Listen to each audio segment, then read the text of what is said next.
Trapped in the elevator. A maid saved the billionaire's son.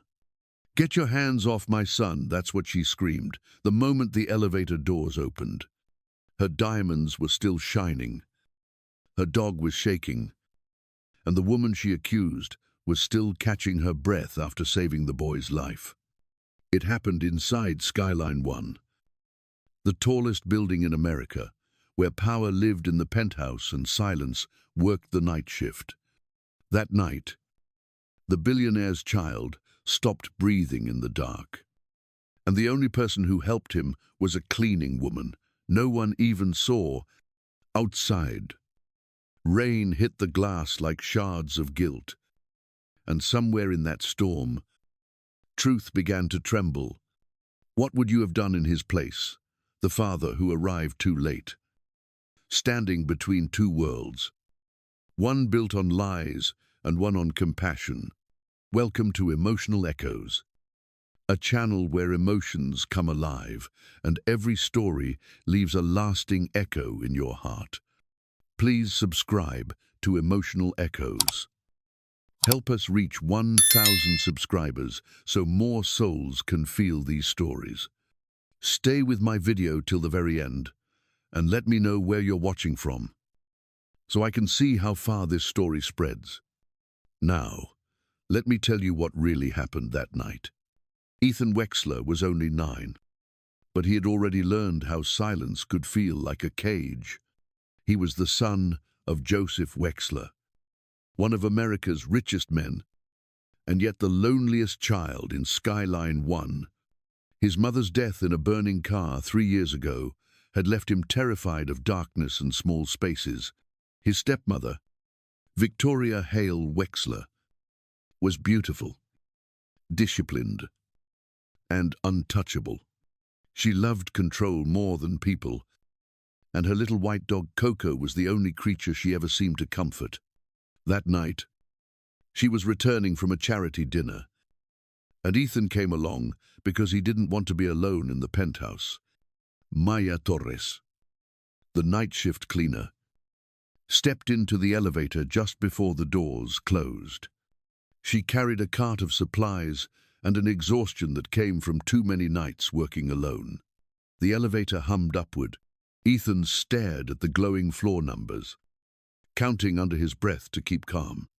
Victoria adjusted her silk scarf and checked her reflection in the mirrored wall. Coco trembled in her purse, and she whispered to the dog the way some people talk to themselves when they are afraid. Maya stood quietly by the control panel, trying to make herself invisible. She noticed the boy's pale face, the tightness around his mouth, and she felt something familiar, a child trying hard not to break.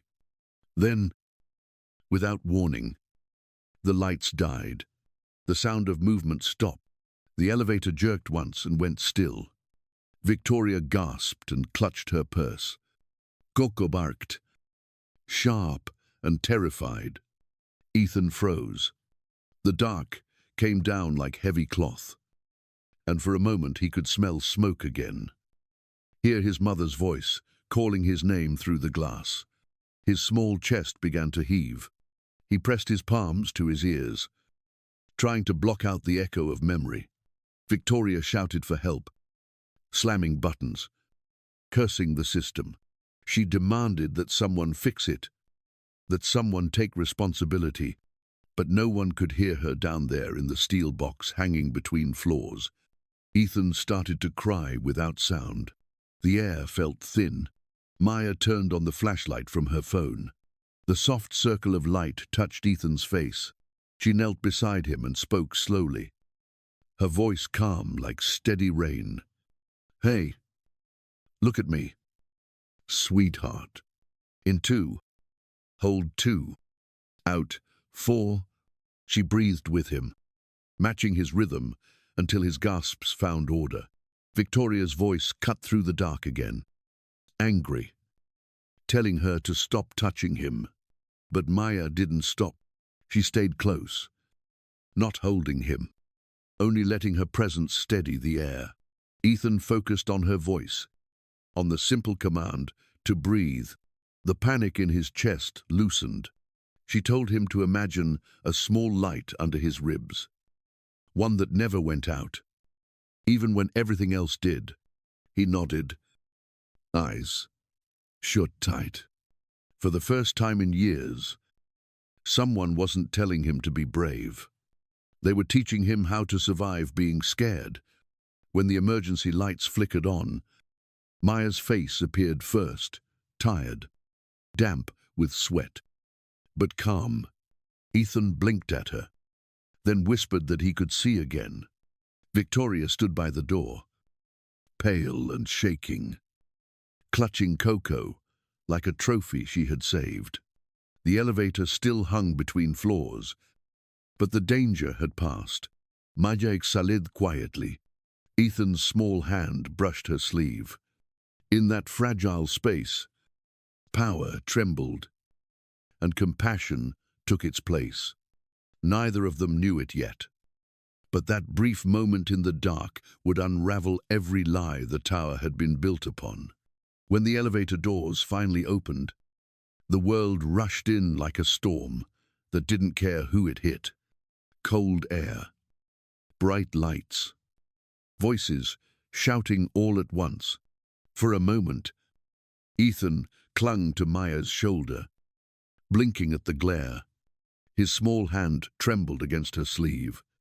Victoria moved fast, too fast, stepping out first, clutching Coco like proof of survival. Her heels clicked hard against the marble, echoing over the chaos. Security guards hurried over, followed by the building's PR manager. Already on the phone, Victoria leaned close to him, her tone low and sharp. She said the cleaner had panicked, had grabbed the boy, had made things worse. Then she straightened, fixing her hair, her voice suddenly calm when the cameras turned her way. She smiled faintly and said everything was under control. She never mentioned Maya's name, only a staff member. Maya stood just behind her, still breathing hard. Her pulse unevene. She could feel how fast the story was changing, how quickly truth became choreography. A guard asked if she had touched the control panel. She said no. Her voice, quiet but clear. The PR manager barely looked at her when he asked for her full name, writing it down like a liability. Maya knew that look. She had seen it in courtrooms, in social services, offices, in foster homes. The kind of look that decided who you were before you spoke. Ethan tried to speak up. He said she had helped him, that she made the light come back, but his voice was too soft. Swallowed by the noise of adults, managing a crisis, Victoria's hand tightened around his shoulder, guiding him toward the waiting elevator that led to the penthouse. She told him to breathe, but her tone was more command than comfort. Maya watched him go, the child's head turning once, his eyes still searching for her through the crowd. Then Joseph arrived. The glass doors opened to the sound of clicking cameras. He looked like a man who had run without realizing it. His tie loosened, his eyes scanning for his son. When he saw Ethan, his steps slowed. The boy stood pale under the lights, hands pressed to his chest. Joseph dropped to his knees, reaching out but then froze. For a few seconds, he just stared, not knowing whether to hold him or apologize. The moment stretched between them, quiet and heavy. Ethan finally leaned forward, burying his face in his father's shoulder. Joseph's hand moved awkwardly over his back. More habit than comfort. He whispered that it was all right now, but the words felt empty. Over Ethan's head, he saw Maya standing apart, her uniform smudged, her face lit by the harsh lobby lights. She looked exhausted, but not broken. The head of security stepped between them, clearing his throat. He said they needed a statement. Victoria's voice floated from behind. Joseph controlled. Professional. She said she'd already spoken with PR, that the family would release an official explanation soon. Joseph didn't answer. His gaze stayed fixed on Maya, a silent question in his eyes. She only nodded once, a small gesture that meant both "I'm fine" and "don't bother."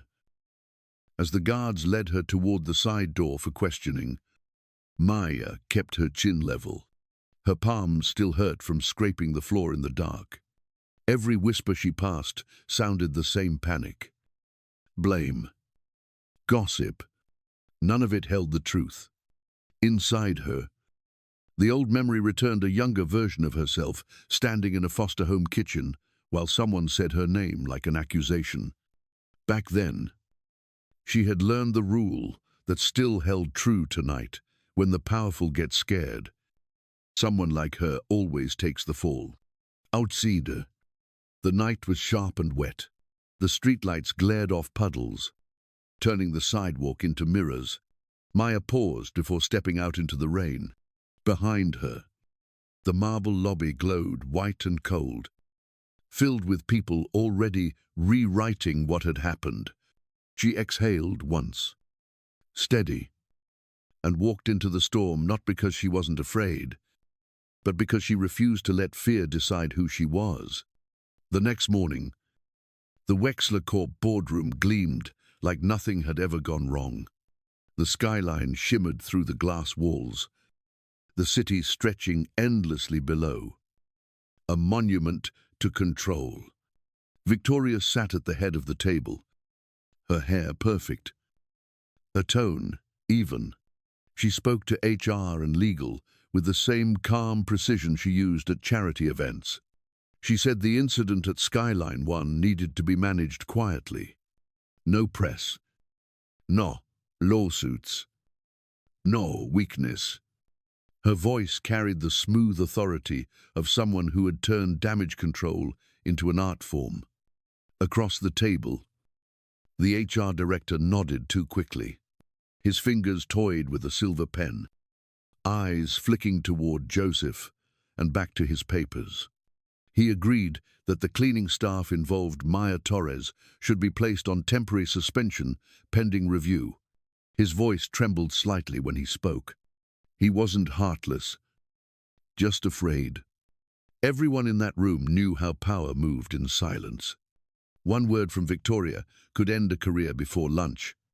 Joseph sat beside her, hands clasped loosely on the table.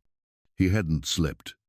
The images from the night before replayed in fragments, the boy's shallow breath, Maya's voice steady in the dark, the faint light from her phone trembling across the elevator walls. His mind kept circling back to the moment the doors opened, to the way Ethan had clung to her, but he said nothing. He watched Victoria's reflection in the glass, the way she controlled every syllable, every glance. Her world was built on polish, and he had lived in it long enough to mistake shine for truth. Victoria slid a prepared statement across the table.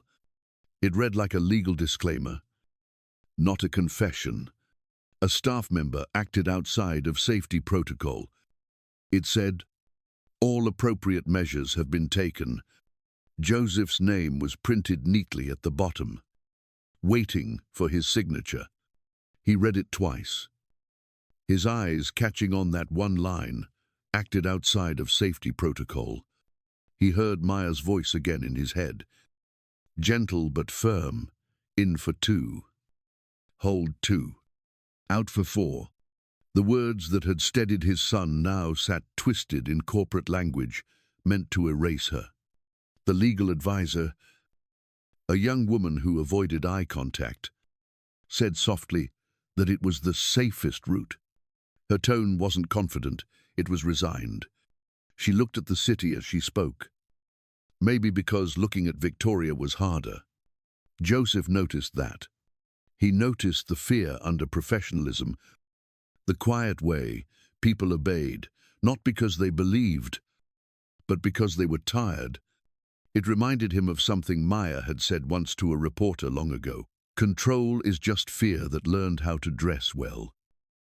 Victoria turned to Joseph, her smile perfectly measured. She asked him to approve the statement so they could close the matter before it reached the press. He didn't move. For a long time, he simply stared at the paper, the words blurring into patterns. The room waited. The HR director shifted in his seat, anxious for direction. Victoria's perfume lingered faintly in the air, lavender, precise, suffocating. Finally, Joseph leaned back in his chair. His gaze drifted toward the window, past the reflection of his wife, past the surface of his own face. Outside, the city pulsed with life, thousands of windows lit by people who would never know his name, people who worked without applause or safety nets. For years, he had called this view success, but at that moment, it looked like distance. He said quietly that they should investigate the cause of the elevator malfunction before issuing any statement. His tone was even almost detached. But something underneath had shifted. Victoria's eyes narrowed slightly. She said the engineers were handling it, that she didn't want him distracted by trivial details. He nodded. Just once. On the surface, it looked like agreement, but in that nod, something cracked, the beginning of doubt. The kind that doesn't fade once it starts to breathe. The meeting ended. Papers were collected.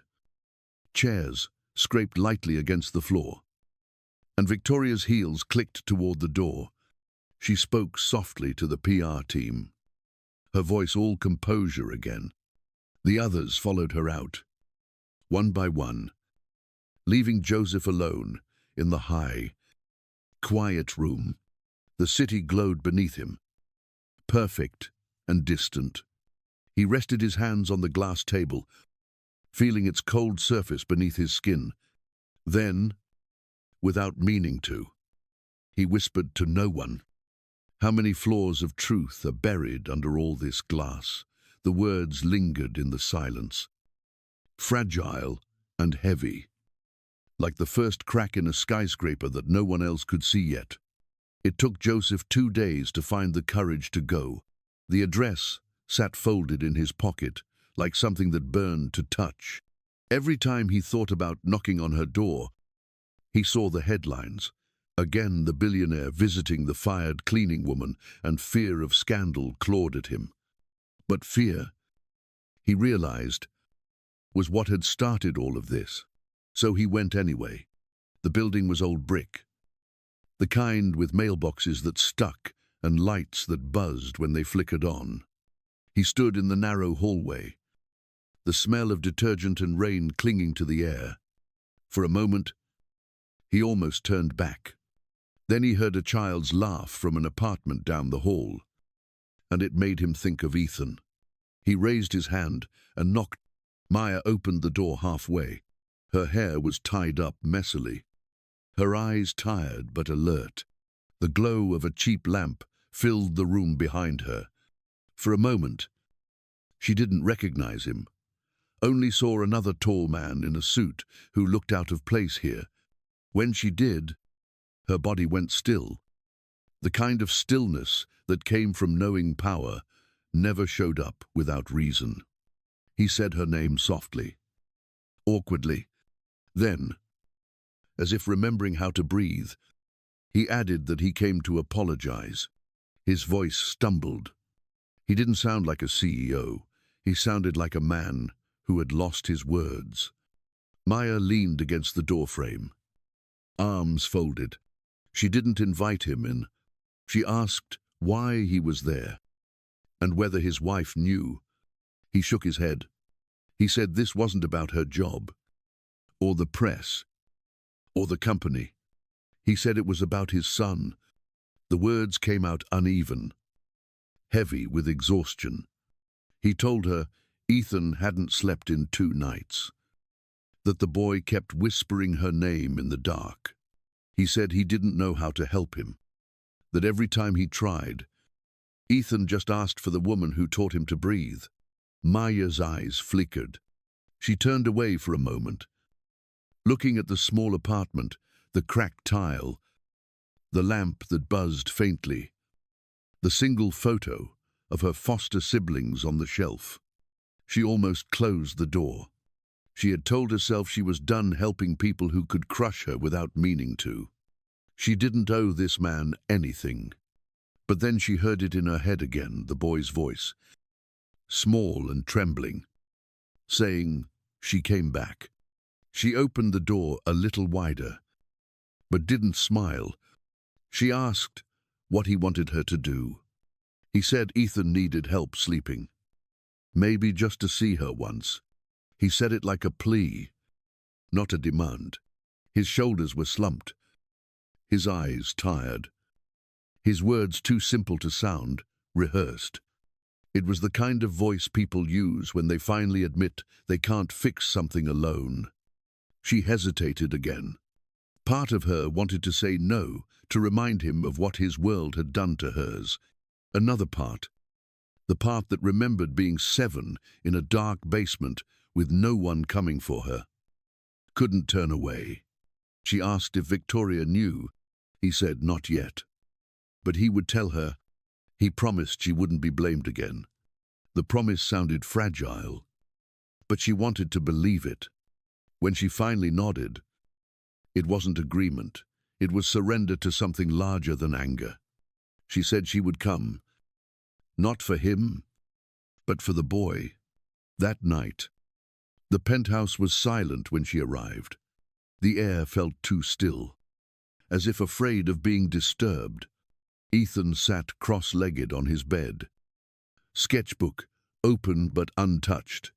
When he saw her, his face lit up in a way words couldn't describe. He didn't speak, just reached out his hand. She sat beside him on the floor, keeping her distance until he inched closer. She asked if he still felt afraid when the lights went out. He nodded. She told him she once did too. Then she opened her bag and pulled out 3 small lamps and a roll of glow tape. She said they were going to build something together, a path of light he could follow whenever he felt trapped. They placed the lamps around the room, one by the bed, one near the door, one under the window. She helped him stick glow tape from one point to the next. When they turned off the main lights, the path lit up faintly, glowing like stars fallen to the floor. Ethan took a deep breath, then another. His small voice whispered that it felt safe now. Maya nodded, her own throat tight. She told him the light wasn't magic. It was a reminder that fear didn't win when someone stayed. Joseph stood in the doorway, half in shadow. He wanted to thank her, but the words caught in his throat. He watched his son walk the glowing path, each step steady, each breath matching Maya's rhythm. The boy reached the window, smiled, and said the city lights looked like they were waiting for him. Joseph's chest ached, not from guilt this time, but from relief. When Maya packed up to leave, Joseph offered to drive her home. She shook her head. She said she preferred the subway. Its noise made her feel less alone. He nodded, not arguing. After she left, he stayed in Ethan's room, the faint glow of the lamps painting soft halos on the walls. For the first time in years, he didn't feel like a man controlling a tower. He felt like a father learning how to stand still. In another corner of the penthouse, Victoria sat awake in her study, scrolling through the building's security footage. When she saw Maya on the screen, kneeling beside her stepson, calm and patient, something twisted inside her. The sight wasn't comfort, it was threat. She closed the laptop, but the image stayed. The seed of resentment began to grow quietly, watered by fear of losing control. By the end of that week, the peace inside the Wexler penthouse was gone. What had begun as a whisper of rumor had grown into a storm. Victoria moved quietly but effectively, using every contact she had in media and society. Articles appeared overnight: unstable worker, nearly endangers, billionaire's son. Family's elevator scare raises questions about building safety. Maya's photo, taken from her employee file, spread across headlines without her permission. The woman who had saved a child was now painted as the danger itself. Ethan saw one of the posts on a tablet left on the counter. He read the words twice, then dropped it, hands shaking. The comments were cruel, calling her crazy, untrained, dangerous. He ran to his room, locked the door, and cried into his pillow. When Joseph found him, the boy whispered that it was his fault, that if he hadn't been scared, she wouldn't be in trouble. Joseph held him but didn't know what to say. His own silence felt like betrayal. Downstairs, Victoria stood by the window, watching the city glitter like currency. She told herself she was protecting her family, her name, the company. She called it damage control, not cruelty. When Joseph confronted her that evening, she greeted him with calm. He asked if she was behind the stories. She didn't deny it. She said she had done what any responsible wife would do to prevent a scandal. He told her she'd destroyed a person. She told him one person was a small price to pay for reputation. He wanted to shout, but something colder took over instead. He walked to his desk and opened the security logs from the elevator. Documents HR had sent him earlier that week for review. He scanned the data until one file caught his attention: an internal maintenance report, time-stamped an hour before the incident. It showed an override of the elevator's safety system initiated from a personal access code. The code belonged to Victoria. He looked up at her, disbelief heavy in his eyes. She didn't understand at first, so he turned the screen toward her. Her Explosion flicker, the first crack in her armor. She said it wasn't intentional, that she had asked maintenance to adjust the ride earlier that night because Coco hated the sudden stops. He asked if she realized her override had cut power to the emergency circuit. She said she had no idea. He saw the lie in her eyes and felt something inside him break. Then he remembered the intercom. The elevator had recorded every sound during the blackout. He opened the audio file. The speakers filled with faint echoes, the child's sobs, Maya's calm breathing, Victoria's angry voice shouting at her to stop. Then Maya's soft whisper, "You're okay, sweetheart. Keep breathing. I'm right here." The words came through like light in the dark. When it ended, silence pressed down harder than any sound. Victoria tried to speak, but he cut her off. He told her she had crossed from fear into cruelty, that she had blamed someone innocent to cover a mistake born of vanity. She told him he was being sentimental, that emotions made him weak. He said maybe weakness was what made people human. His voice rose, shaking now. He said Ethan had nightmares, not because of darkness, but because the people who were supposed to protect him had turned truth into convenience. Her face hardened. She told him he was humiliating her. He said she had already done that herself. She accused him of falling for Maya, of letting a stranger rewrite his family. He said Maya had done what no one in their world had dared. She had stayed when everyone else ran. That wasn't love. He said that was courage. She turned away, trembling, clutching the edge of the marble counter. Her reflection in the glass looked unfamiliar, too human, too flawed. She whispered that he was choosing the wrong side. He told her there were no sides left. only what was right. That night, Joseph sat alone in his office, the city glowing beneath him. He played the audio again, not for evidence but for clarity. The sound of Maya's steady breathing filled the room. He realized the blackout had never been fate.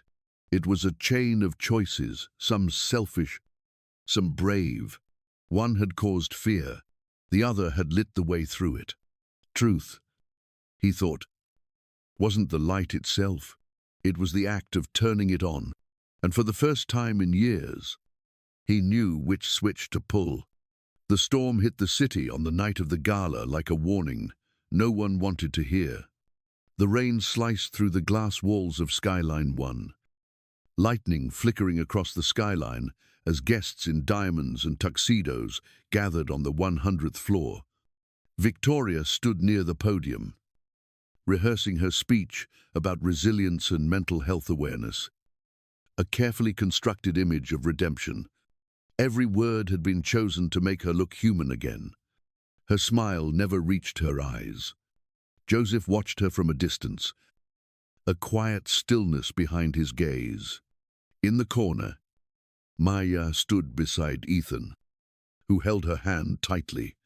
She had agreed to come only because Joseph had asked for Ethan's sake, not for appearances. The boy wore a small pin on his jacket, shaped like a glowing star, part of the light ritual they had built together. He looked nervous but proud. Maya told him softly that tonight was only about courage, not perfection. The lights in the ballroom reflected off crystal chandeliers, turning everything into gold and glass. Outside, thunder cracked. Victoria took the stage, speaking of courage in fear and unity in crisis. Her voice was calm, rehearsed, distant. But when she looked into the crowd and saw Maya standing with Joseph and Ethan, her words faltered. A small flicker of fear passed through her.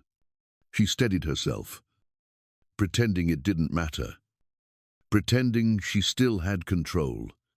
Ethan whispered to Maya that he needed a moment. Too many cameras, too much noise. Maya nodded, told him to take the elevator down to the observation deck and breathe. Joseph started to go with him, but the boy said he'd be fine. He wanted to prove to himself that he could face the dark. Joseph hesitated but nodded. The elevator doors closed. Minutes later, the thunder roared again. The lights blinked once, twice, and then vanished. The ballroom went black. Guests gasped, voices overlapping in confusion. Somewhere far down the hall, a loud metallic sound echoed the elevator, stopping mid-floor. Joseph's heart dropped. Ethan's voice came faintly through the intercom, shaking and small. He said he couldn't see. He said he couldn't breathe. Panic rippled through the crowd. Security scrambled to restore power, but nothing worked. Victoria froze at the podium, her mind flashing back to the old reports, the override code, the shame she'd buried. She gripped the mic, trying to stay composed, but her voice cracked. Joseph called for maintenance, shouting into his phone, but the signal died. Then Maya stepped forward. She reached for the ballroom intercom. Her hands were steady, her voice low but firm. She called Ethan's name, told him to listen to her, to count with her like before. The sound echoed through the dark ballroom, reaching everyone. In for 2, hold for 2, out for 4. Her voice filled the silence with something stronger than calm. It was belief. She told him the light was still inside him, even if he couldn't see it. Joseph stood frozen, tears stinging his eyes. Around him, the richest people in New York listened to a cleaning woman guide a frightened child through the dark. For the first time, power belonged to truth. not position. The ballroom held its breath. After long minutes, a faint click sounded. The backup generator kicked in, the lights flickered, and the elevator doors began to open. When they did, Ethan stepped out, trembling but standing tall. His eyes searched the crowd until he saw her. He ran to Maya and threw his arms around her waist. His voice broke as he whispered that she came back. Maya knelt, holding him close, whispering that she never really left. The crowd watched in stunned silence. Phones recorded. Cameras flashed. But no one spoke. It was no longer a story of wealth or scandal. It was a story of light finding its way home. Joseph walked to the stage, his decision already made. He turned to the audience and spoke quietly but clearly. He said there had been lies. He said a woman had been blamed for what wasn't her fault. He held up the maintenance report and played the audio from the elevator, the same calm voice everyone had just heard. The room went still. Every word cut through the space like glass breaking. Victoria's face pallid. Her body went rigid, hands trembling at the podium. She whispered that it wasn't supposed to happen like this. Joseph looked at her, not with anger, but with something deeper sorrow. He said fate didn't cause the blackout, choice did. And tonight, they could all see which ones led to darkness and which ones led to light. The room erupted in whispers, flashes, disbelief. But amid it all, Ethan stood holding Maya's hand, his small fingers wrapped tight around hers. The lights above steadied. The city beyond the glass shimmered again. For the first time, the glow didn't feel artificial. It felt earned. The night after the gala felt like the end of something and the quiet beginning of something else. The news spread across the country before dawn. Videos of Maya's voice guiding Ethan through the blackout went viral. Headlines called her the woman who turned on the light. The same media that once called her reckless now praised her as a hero. Maya didn't reply to interviews or accept talk shows. She went back to work at a community center in Queens, where no one cared about cameras, only about kindness. At Wexler Corp, the board met in private. For the first time, Victoria's name was whispered not in admiration, but in disappointment. The evidence Joseph revealed at the gala left no room for denial. The board voted unanimously to suspend her and open an internal investigation.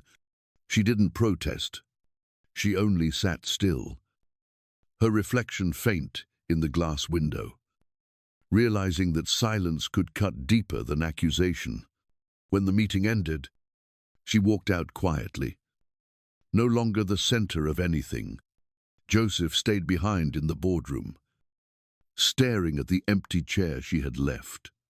For years, he had built his empire on control and image, but standing in that room now, he saw how small those things looked next to truth. He thought about Maya's words, that light doesn't erase fear. It gives it a place to rest. He realized that maybe leadership worked the same way.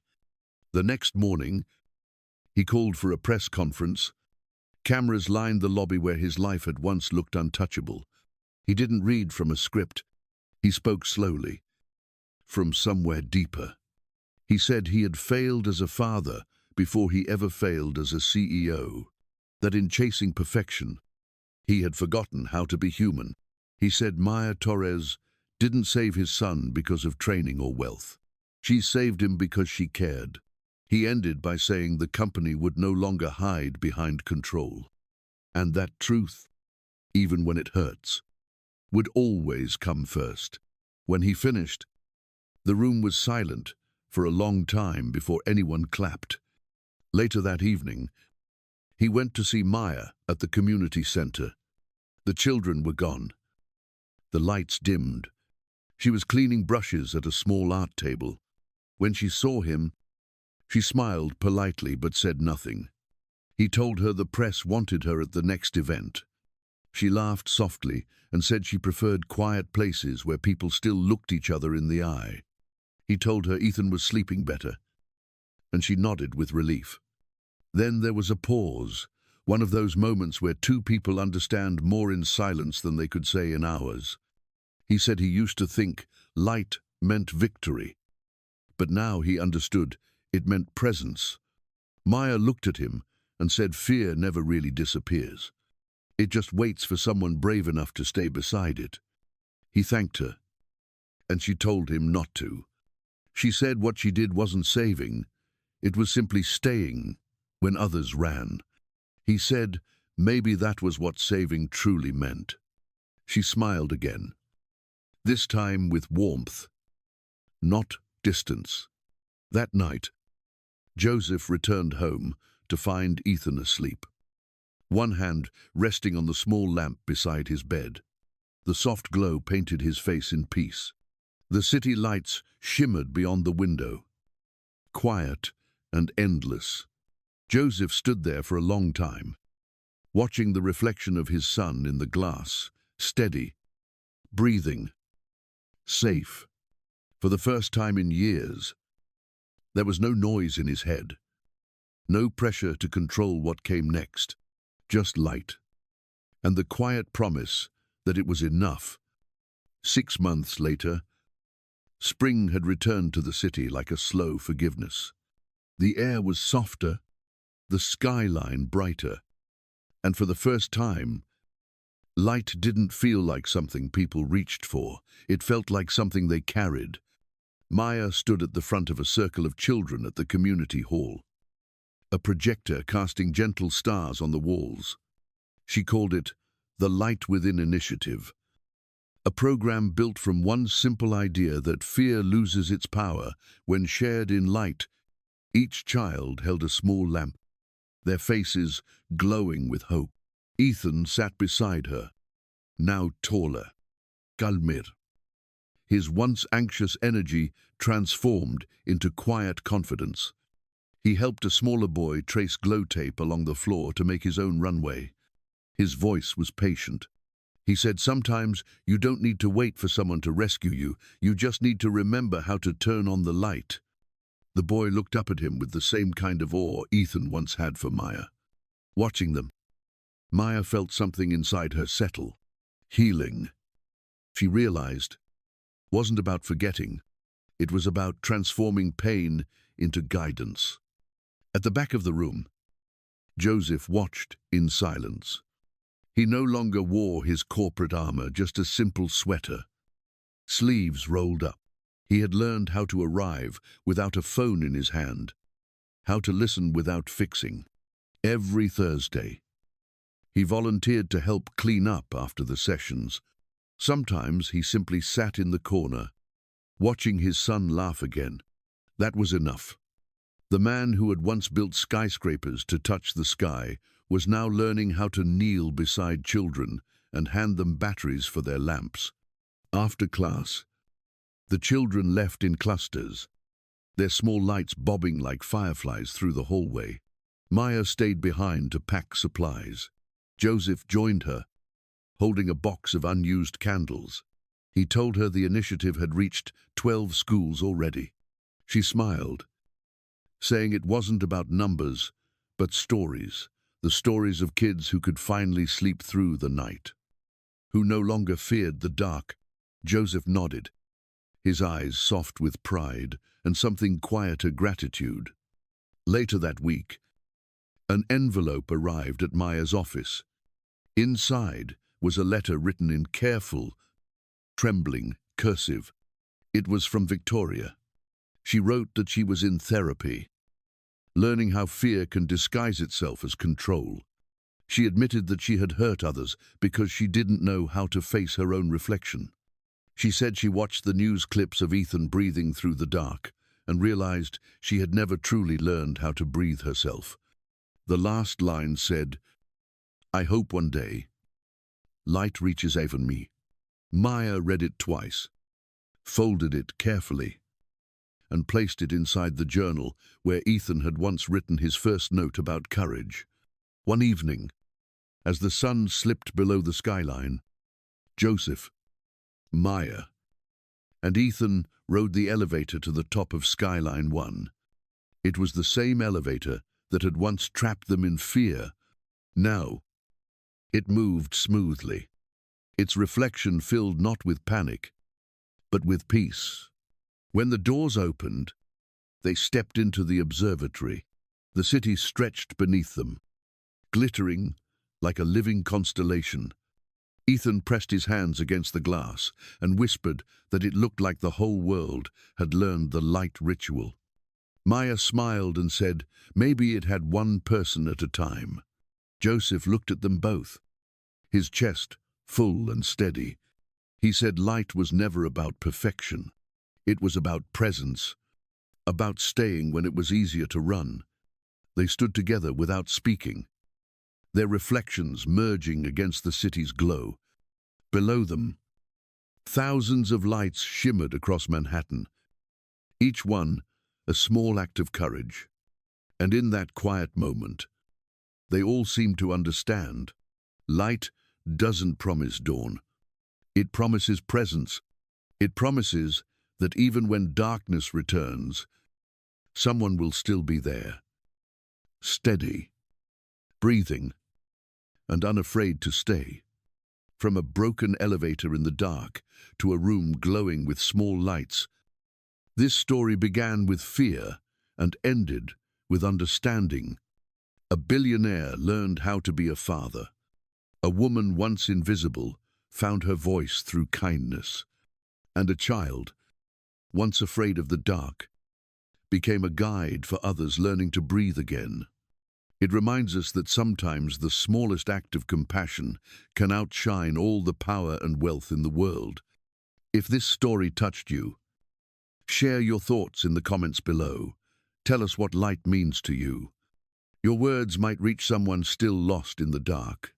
Please like, share, and subscribe to Emotional Echoes, so more hearts can feel stories like this. Thanks for listening.